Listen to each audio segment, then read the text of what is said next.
ಚಿನ್ನಸ್ವಾಮಿ ಸ್ಟೇಡಿಯಂನಲ್ಲಿ ಕಾಲ್ತುಳಿತ ಪ್ರಕರಣಕ್ಕೆ ಸಂಬಂಧಪಟ್ಟಂತೆ 11 ಅಮಾಯಕ ಜನರು ಕಾಲ್ತುಳಿತದಲ್ಲಿ ತಮ್ಮ ಪ್ರಾಣವನ್ನ ಕಳೆದುಕೊಂಡಿದ್ರು. ಚಿನ್ನಸ್ವಾಮಿ ಸ್ಟೇಡಿಯಂ ಕಾಲ್ತುಳಿತ ಪ್ರಕರಣಕ್ಕೆ ಸಂಬಂಧಪಟ್ಟಂತೆ ತನಿಖೆಯನ್ನು ಕೂಡ ನಡೆಸಲಾಗ್ತಾ ಇತ್ತು.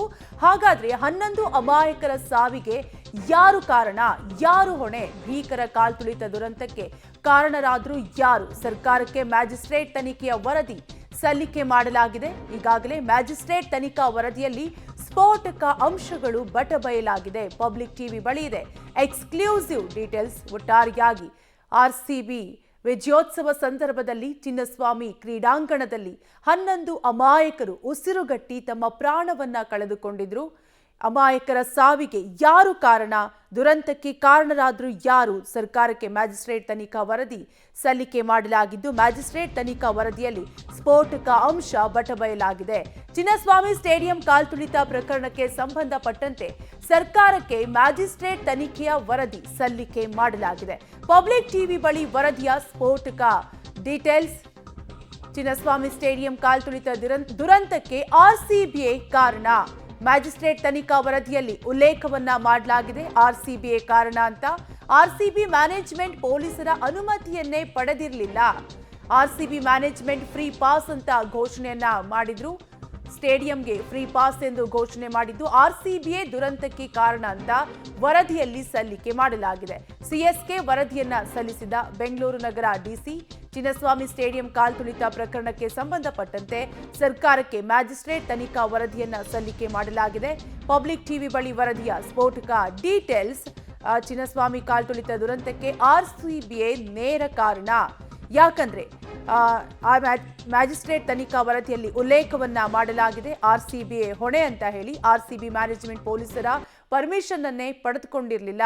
ಆರ್ಸಿಬಿ ಮ್ಯಾನೇಜ್ಮೆಂಟ್ ಪೊಲೀಸರ ಅನುಮತಿಯನ್ನೇ ಪಡೆದುಕೊಂಡಿರಲಿಲ್ಲ. ಆರ್ಸಿಬಿ ಮ್ಯಾನೇಜ್ಮೆಂಟ್ ಫ್ರೀ ಪಾಸ್ ಅಂತ ಹೇಳಿ ಕೂಡ ಏಕಾಏಕಿ ಘೋಷಣೆಯನ್ನ ಮಾಡಿದ್ರು. ಹೀಗಾಗಿ ಒಂದಷ್ಟು ಗೊಂದಲ ಕೂಡ ಉಂಟಾಗಿತ್ತು.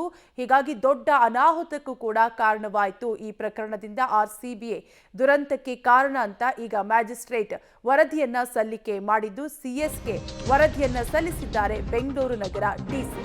ಚಿನ್ನಸ್ವಾಮಿ ಕಾಲ್ತುಳಿತ ದುರಂತಕ್ಕೆ 4 ಸಂಸ್ಥೆಗಳು ಕಾರಣ ಅಂತ ವರದಿಯಲ್ಲಿ ಉಲ್ಲೇಖ ಮಾಡಲಾಗಿದ್ದು, ರಾಜ್ಯ ಸರ್ಕಾರಕ್ಕೆ ಮ್ಯಾಜಿಸ್ಟ್ರೇಟ್ ತನಿಖಾ ವರದಿಯನ್ನ ಸಲ್ಲಿಕೆ ಮಾಡಲಾಗಿದೆ. A1 RCB, A2 DNA, A3 KSCA ಹೀಗೆ 4 ಅವರ ನಿರ್ಲಕ್ಷ್ಯವೇ ಈ ಕಾಲ್ತುಳಿತ ಪ್ರಕರಣದಲ್ಲಿ ಕಾರಣ ಅಂತ ಹೇಳಲಾಗ್ತಾ ಇದ್ದು, A4 ಪೊಲೀಸ್ ಇಲಾಖೆ, ಆರ್ಸಿಬಿ ಮ್ಯಾನೇಜ್ಮೆಂಟ್ ನಿರ್ಧಾರವೇ ದೊಡ್ಡ ತಪ್ಪು ಅಂತ ವರದಿಯಲ್ಲಿ ಉಲ್ಲೇಖವನ್ನ ಮಾಡಲಾಗಿದೆ. ಚಿನ್ನಸ್ವಾಮಿ ಸ್ಟೇಡಿಯಂ ಕಾಲ್ತುಳಿತ ಪ್ರಕರಣಕ್ಕೆ ಸಂಬಂಧಪಟ್ಟಂತೆ ತನಿಖೆಯನ್ನು ನಡೆಸಲಾಗಿದ್ದು, ಈ ತನಿಖೆಯಲ್ಲಿ ಯಾರು ಕಾರಣ, ಯಾರು ಹೊಣೆ ಅನ್ನೋದು ತನಿಖೆಯಲ್ಲಿ ಬಟಬಯಲಾಗಿದೆ. ಡೀಟೇಲ್ಸ್ ಕೊಡ್ತಾರೆ ನಮ್ಮ ಪ್ರತಿನಿಧಿ ಲೋಕೇಶ್. ಲೋಕೇಶ್, ಮ್ಯಾಜಿಸ್ಟ್ರೇಟ್ ತನಿಖಾ ವರದಿಯಲ್ಲಿ ಏನೆಲ್ಲ ಸ್ಫೋಟಕ ಅಂಶಗಳು ಬಟಬಯಲಾಗಿದೆ? ಕಾವ್ಯ, ಈಗ ಜಿಲ್ಲಾಧಿಕಾರಿಗಳ ನೇತೃತ್ವದಲ್ಲಿ ಮ್ಯಾಜಿಸ್ಟ್ರೇಟ್ ತನಿಖೆ ಮುಕ್ತಾಯ ಆಗಿರುವಂತದ್ದು. ಸುಮಾರು 1 ತಿಂಗಳ ಕಾಲ ತನಿಖೆಯನ್ನ ಮಾಡಿದ್ದಾರೆ. ಈ ತನಿಖೆಯಲ್ಲಿ ಕಾಲ್ತುಳಿತಕ್ಕೆ ಏನು ಕಾರಣ ಅನ್ನೋದು ಈಗ ಬಹಿರಂಗ ಆಗಿರುವಂತದ್ದು. ಸರ್ಕಾರದ ಮುಖ್ಯ ಕಾರ್ಯದರ್ಶಿಗೆ ಸಲ್ಲಿಸಿರುವಂತಹ ವರದಿಯಲ್ಲಿ ಈ ಕಾಲ್ತುಳಿತಕ್ಕೆ ಆರ್ಸಿಬಿಐ ನೇರ ಕಾರಣ, ಜೊತೆಗೆ 3 ಸಂಸ್ಥೆಗಳು, ಒಟ್ಟು 4 ಸಂಸ್ಥೆಗಳು ಇದಕ್ಕೆ ಕಾರಣ ಎನ್ನುವುದನ್ನ ವರದಿಯಲ್ಲಿ ಉಲ್ಲೇಖ ಮಾಡಿರುವಂತದ್ದು. ಆರ್ಸಿಬಿ ಮ್ಯಾನೇಜ್ಮೆಂಟ್, DNA ಸಂಸ್ಥೆ, ಮತ್ತೆ KSCA ಮತ್ತೆ ಪೊಲೀಸ್ ಇಲಾಖೆ ಕೂಡ ಕಾರಣ ಅಂತೇಳಿ 4 ಸಂಸ್ಥೆಗಳು ಕಾರಣ ಅಂತ ಈಗ ವರದಿಯನ್ನ ಸಲ್ಲಿಕೆ ಮಾಡಿರುವಂತದ್ದು. ಆರ್ಸಿಬಿ ಫ್ರೀ ಪಾಸ್ ಅಂತ ಹೇಳಿ ಘೋಷಣೆ ಮಾಡಿದೆ, ಆದ್ರೆ ಪೊಲೀಸರ ಪರ್ಮಿಷನ್ ಅನ್ನ ತೆಗೆದುಕೊಂಡಿರಲಿಲ್ಲ. ಪೊಲೀಸರ ಪರ್ಮಿಷನ್ ತೆಗೆದುಕೊಳ್ಳದೇನೆ ಫ್ರೀ ಪಾಸ್ ಅಂತ ಘೋಷಣೆ ಮಾಡಿ ಈ ರಾದ್ಧಾಂತಕ್ಕೆ ಕಾರಣ ಆಗಿದೆ ಅನ್ನುವಂಥದ್ದು ಜಿಲ್ಲಾಧಿಕಾರಿಗಳು ವರದಿಯಲ್ಲಿ ಸಲ್ಲಿಕೆ ಮಾಡಿರುವಂತದ್ದು. ಜೊತೆಗೆ ಆರ್ಸಿಬಿ ಮತ್ತೆ KSCA ಅವರು ಏಕ ರೀತಿಯಲ್ಲಿ ಅವರದ್ದೇ ಆದಂತ ನಿರ್ಧಾರವನ್ನು ಅವರು ತೆಗೆದುಕೊಳ್ತಾ ಇದ್ರು. ಯಾಕೆಂದ್ರೆ ಸರ್ಕಾರದ ಪೂರ್ವಾನುಮತಿ ಇಲ್ದೇನೆ ಇವರು 2 ಸಂಸ್ಥೆಗಳು ಕೂಡ ನಿರ್ಧಾರಗಳನ್ನ ಮಾಡ್ಕೊಂಡಿದ್ವು ಅನ್ನುವಂಥದ್ದು ವರದಿಯಲ್ಲಿ ಕೂಡ ಬಯಲಾಗಿರುವಂತದ್ದು.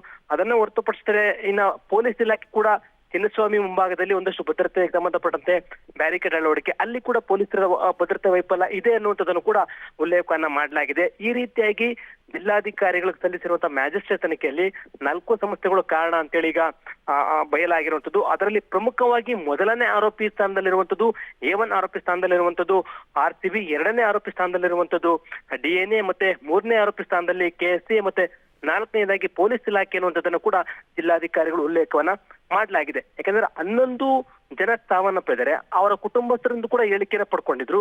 ಜೊತೆಗೆ ಅದನ್ನು ಹೊರತುಪಡಿಸಿ 65 ಮಂದಿ ಗಾಯಾಳುಗಳು, ಮತ್ತೆ ಆರ್ಸಿಬಿ ಮ್ಯಾನೇಜ್ಮೆಂಟ್, DNA ಸಂಸ್ಥೆ, KSCA ಪೊಲೀಸರಿಂದನೂ ಕೂಡ ಮಾಹಿತಿಯನ್ನ ಪಡ್ಕೊಂಡಿದ್ರು, ಹೇಳಿಕೆಗಳನ್ನ ಜಿಲ್ಲಾಧಿಕಾರಿಗಳು ದಾಖಲು ಮಾಡ್ಕೊಂಡಿದ್ರು. ಎಲ್ಲಾ ಹೇಳಿಕೆಗಳನ್ನು ಕೂಡ ಪರಿಶೀಲನೆ ಮಾಡಿ ಮುಖ್ಯ ನ್ಯಾಯಾಧೀಶರೊಬ್ಬರ ಸಮ್ಮುಖದಲ್ಲಿ ಪರಿಶೀಲನೆಯನ್ನ ಮಾಡಿ ಯಾರ್ದು ತಪ್ಪು ಅನ್ನುವಂಥದ್ದನ್ನ ಸರ್ಕಾರಕ್ಕೆ ವರದಿ ಸಲ್ಲಿಕೆ ಮಾಡಿರುವಂತದ್ದು. 4 ತಪ್ಪಿದೆ ಅಂತೇಳಿ ಈಗ ವರದಿಯನ್ನ ಸಲ್ಲಿಕೆ ಮಾಡಿದೆ.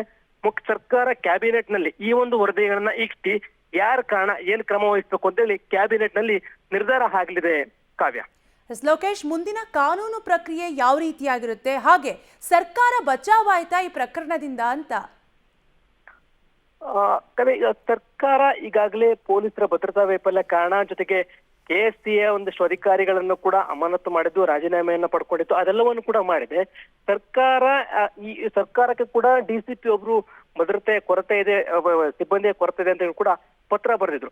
ಅದು ಸರ್ಕಾರ ಈಗ ಮ್ಯಾಜಿಸ್ಟ್ರೇಟ್ ತನಿಖೆಯಲ್ಲಿ 4 ಸಂಸ್ಥೆಗಳು ಕಾರಣ ಅಂತ ಹೇಳಿರೋ ಹಿನ್ನೆಲೆಯಲ್ಲಿ ಯಾವ ರೀತಿಯಾದಂತ ಕಾನೂನು ಕ್ರಮ ತೆಗೆದುಕೊಳ್ಬೇಕಾಗುತ್ತೆ, ಏನ್ ನಿರ್ಧಾರ ಮಾಡ್ಬೇಕು ಅನ್ನೋದನ್ನ ಕ್ಯಾಬಿನೆಟ್ ನಲ್ಲಿ ಚರ್ಚೆಗೆ ಇಡ್ತಾರೆ. ಕ್ಯಾಬಿನೆಟ್ ನಲ್ಲಿ ಚರ್ಚೆಗೆ ಇಟ್ಟು ಈ ವರದಿಗಳ ಬಗ್ಗೆ 2 ವರದಿಗಳನ್ನ, ಈ ಮ್ಯಾಜಿಸ್ಟ್ರೇಟ್ ತನಿಖೆ ವರದಿ ಮತ್ತೆ ಮೈಕಲ್ ಡಿ ಕುನ್ನಾ ಅವರ ವರದಿಯನ್ನು ಕೂಡ ಕ್ಯಾಬಿನೆಟ್ ನಲ್ಲಿ ಇಟ್ಟು ಆ ಕ್ಯಾಬಿನೆಟ್ ನಲ್ಲಿ ಅಭಿಪ್ರಾಯ ಏನ್ ಬರುತ್ತೆ, ಸಚಿವ ಸಂಪುಟ ಸದಸ್ಯರಿಂದ ಏನ್ ಬರುತ್ತೆ, ಅದರ ನಂತರ ಆ ಕ್ರಮವನ್ನ ತೆಗೆದುಕೊಳ್ಳೋದಕ್ಕೆ ಮುಖ್ಯಮಂತ್ರಿಗಳು ಮುಂದಾಗ್ತಾರೆ ಅನ್ನುವಂಥದ್ದು ಈಗ ಕಂಡು ಬರ್ತದೆ, ಕೇಳಿ ಬರ್ತಾ ಇರ್ತಕ್ಕಂಥದ್ದು. ಕಾವ್ಯ.